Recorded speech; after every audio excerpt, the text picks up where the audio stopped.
Welcome back, dear listeners. Tonight, we delve deeper into the shadows of America's haunted history. 1. The Queen Anne Hotel, California. San Francisco's Queen Anne Hotel, once a prestigious girls' school, is now a notorious hotspot for paranormal activity. Room 410, known as Miss Mary Lake's room, is particularly infamous for its ghostly occurrences. "Why did you book this room?" Sarah asked, nervously glancing around the elegantly eerie room.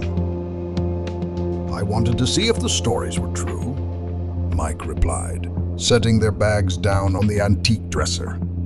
"They say Miss Mary Lake's spirit still watches over her former students."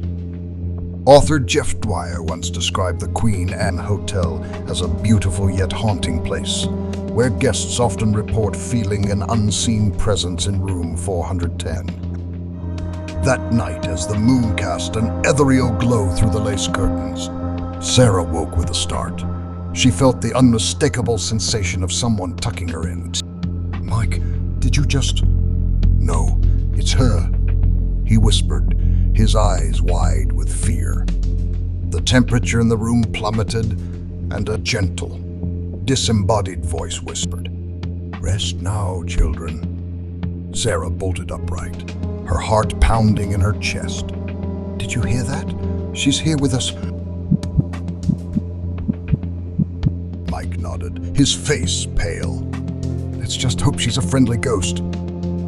"Friendly or not, I'm not sleeping here tonight," Sarah insisted, grabbing her bag with trembling hands. As they hurried to the door, it suddenly slammed shut with a deafening bang. A chill ran down their spines.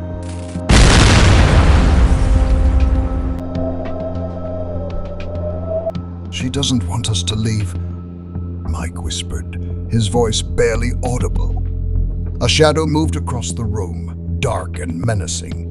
Sarah's fear turned to sheer terror. She pleaded, her voice cracking with desperation. "Please, Miss Mary, let us go." The door creaked open slowly, as if an invisible hand was granting them passage. They felt the icy grip of the room release them.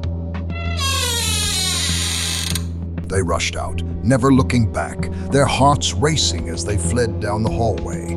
The eerie feeling lingered, a haunting reminder that some spirits never rest. 2. The LaLaurie Mansion, Louisiana. In the heart of New Orleans, the LaLaurie Mansion stands as a testament to the horrors of its past. Once home to Madame Delphine LaLaurie, the mansion witnessed unspeakable atrocities that have left an indelible mark on its walls and a lingering presence of unrest. "Are you sure about this?" Lisa asked, her voice quivering as she stood at the wrought iron gate, the weight of history pressing down on her. David replied with a determined look. "The stories of Madame LaLaurie's cruelty are legendary. They say the spirits of her victims still haunt this place. The LaLaurie Mansion is a dark chapter in New Orleans history. The spirits here are said to be tormented, unable to move on." As they cautiously stepped into the dimly lit mansion, the air grew heavy with a sense of foreboding. The faint cries of anguish echoed through the halls. A voice whispered, barely audible but chilling to the bone, "Help us." Lisa say in fear, "Did you hear that? We need to leave." Before they could react, a shadowy figure emerged from the darkness, its eyes filled with sorrow and pain. "Please, set us free," it pleaded, its voice a haunting echo of suffering. David took a hesitant step back, his heart pounding in his chest. "Who are you?" "I was one of her servants. She tortured us, killed us, helped us find peace," the figure replied, its form flickering like a candle in the wind. David's resolve wavered as he stared into the ghostly eyes of the spirit. "How can we help you?" he asked, desperate to do something to alleviate the suffering he felt radiating from the apparition. "Tell our story. Let the world know what happened here," the spirit whispered, its voice fading into the shadows. As the figure disappeared into the darkness, Lisa and David stood in stunned silence. The mansion around them seemed to breathe, the walls echoing with the horrors of its past. They knew they had a responsibility to share what they had experienced, to ensure the tormented souls of the Lowry mansion could finally find peace. 3. The Villisca Axe Murder House, Iowa. In Villisca, Iowa, the house where 8 people were brutally murdered in 1912 remains frozen in time. The spirits of the Moore family and their guests are said to haunt the house, their presence a chilling reminder of the past. "I can't believe we're doing this," Emma says, her voice barely audible as they stepped inside the dimly lit house. Jake nodded. "The Villisca Axe Murder House is infamous. They say you can still hear the cries of the victims." Paranormal investigator Johnny Hauser had once remarked, "The energy in this house is palpable. It's as if the walls themselves remember that horrific night." As they cautiously explored the house, the creak of the floorboards underfoot seemed to echo. Faint footsteps and eerie children's laughter filled the air. Emma called out, her voice trembling, "Who's there?" A child's voice replied, "Play with us," and a shadow moved swiftly across the room. Emma's fear surged, her heart racing. "Wait, maybe they need our help," Jake said, his voice shaking but resolute. As if in response, a child's face appeared at the window, pale and ethereal. "Help us find peace." Emma took a deep breath, summoning her courage. "How can we help you?" The child's voice was soft, almost a whisper, carrying the weight of years of sorrow. "Remember us. Don't let our story be forgotten." The plea hung in the air, a poignant reminder of the tragedy that had unfolded within these walls. The house, with its haunting memories and restless spirits, would not be just a curiosity, but a testament to a tragic past that should never be forgotten. 4. The Waverly Hills Sanatorium, Kentucky. In Louisville, Kentucky, the Waverly Hills Sanatorium, once a tuberculosis hospital, it saw thousands of deaths, and it's said that many of the spirits never left. Dark history, isn't it? Its reputation for paranormal activity draws thrill seekers and ghost hunters from all over, eager to experience its eerie atmosphere. Chris and his friends are too, an overwhelming sense of dread as they approach the looming structure. The moon cast long shadows over the decaying facade, and the silence was almost suffocating. "Are we really doing this?" Sarah's voice was shaky. Chris is trying to mask his own apprehension. "Yeah, the stories are legendary. They say the spirits of the patients still wander the halls."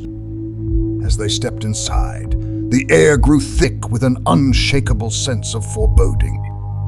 Walking down the dark, narrow corridors, they heard the faint echo of footsteps behind them. "Did you hear that?" Chris whispered, his pulse quickening. A cold breeze swept through the hallway, and a distant, mournful cry echoed through the... "Help us," a voice whispered, barely audible but chilling to the bone. Sarah clutched Chris's arm. "We should leave. This place is wrong." Suddenly, a shadowy figure emerged at the end of the corridor, its form barely distinguishable in the dim light. "Please, leave," it pleaded, its voice filled with sorrow. "I was a patient here," the figure's tone hauntingly sad. "This place is not safe." "Let's go," Sarah urged, her fear mounting. As the figure faded into the shadows, Chris and his friends felt an even stronger sense of urgency to leave. The building's tragic history pressed down on them, and they knew they had to leave with a chilling reminder of the lives lost within its walls. 5. The Menger Hotel, Texas. In San Antonio, Texas, the historic Menger Hotel is renowned for its paranormal activity. Built in 1859, it's said to be haunted by former guests and employees. "Why did we come here again?" Rachel asked, nervously glancing around the lobby. Jack replied, "I wanted to see if the stories were true. They say Captain Richard King, founder of King Ranch, haunts this place." You know that historian Dosia Schultz-Williams noted, the Menger Hotel has a rich history and many ghostly tales. Guests often report seeing apparitions in the hallways. That night, Rachel woke to the sensation of someone sitting on the edge of her bed. Jack whispered, his eyes wide with fear. "It's Captain King." A cold breeze swept through the room, and a voice whispered, "This is my domain." The ghostly figure appeared, his eyes filled with longing. "Leave. I need to finish my work." "What work?" Jack asked, his voice shaking. "Protecting my legacy. Beware those who seek to tarnish it," Captain King replied before fading away. 6. The Jerome Grand Hotel, Arizona. Perched on a hill in Jerome, Arizona, the Jerome Grand Hotel was once a hospital, once a bustling hospital that echoed with the hopes and fears of countless patients. It now whispers with the lingering spirits of the past. "Do you think we'll see anything?" Amanda asked, her voice tinged with excitement and fear. Mark replied, "They say the ghost of Claude Harvey, a maintenance man who died in a mysterious accident, haunts this place. In room 32, a place where pain and hope intertwined, guests report a presence, a gentle touch, a fleeting breath against their necks.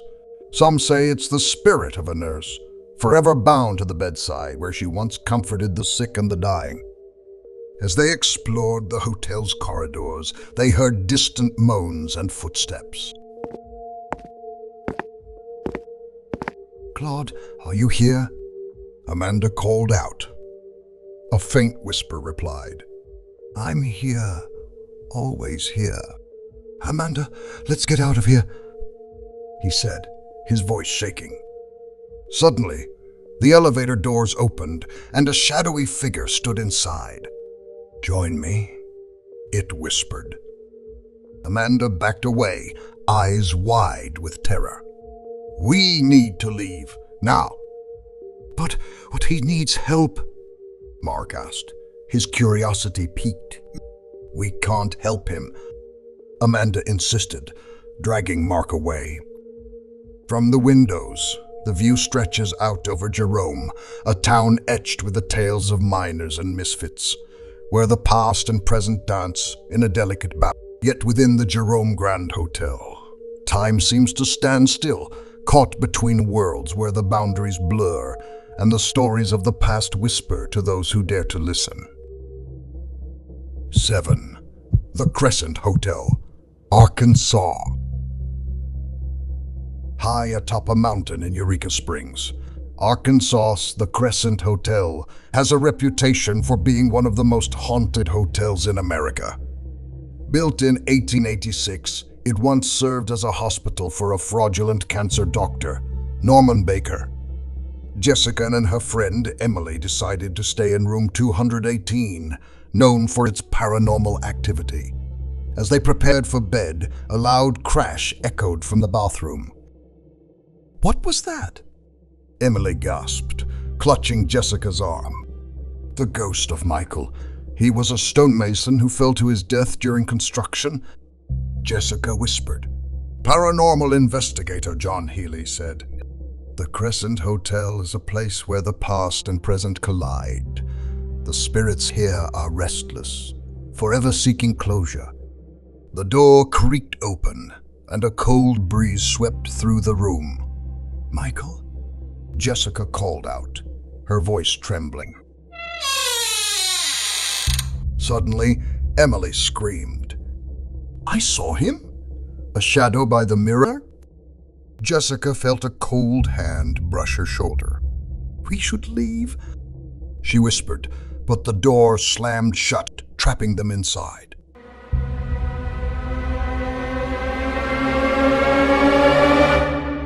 May these stories stir your curiosity and chill your spine.